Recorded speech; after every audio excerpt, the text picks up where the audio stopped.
தினம்தோறும் விளக்கேற்ற நல்ல எண்ணெய் இதயம் நல்லெண்ணெய்.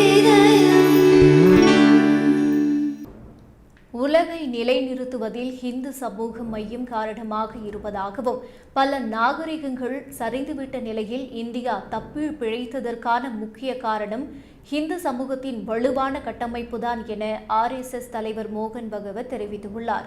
மணிப்பூரில் நடைபெற்ற நிகழ்ச்சியில் பேசிய அவர், உலகின் பல நாடுகள் பல்வேறு சூழ்நிலைகளை எதிர்கொண்டு உள்ளதை குறிப்பிட்டு ஹிந்துக்கள் இல்லாமல் உலகமே இருக்காது என்று கூறினார். பாரதம் அழியாத நாகரிகத்தின் பெயர் என்றும் ஒரு தேசத்தை கட்டியெழுப்புவதில் முதலாவது தேவையானது வலிமைதான் எனவும் கூறினார். அந்த வலிமை என்பது பொருளாதார தன்னிறைவு, இராணுவ திறன், அறிவுத்திறன் ஆகியவற்றின் கூட்டுத்தொகை எனவும் விளக்கினார். நாட்டின் பொருளாதாரம் யாரையும் சார்ந்து இருக்கக்கூடாது, முழுமையான சுயசார்பு அவசியம் எனவும் தெரிவித்துள்ளார். அனைவரும் மகிழ்ச்சியாக, எந்த குடிமகனும் ஏழையாகவோ வேலையில்லாமல் இருப்பது போன்ற நிலைகளோ உருவாகக்கூடாது என்பதே நமது குறிக்கோள் எனவும் பகவத் குறிப்பிட்டார்.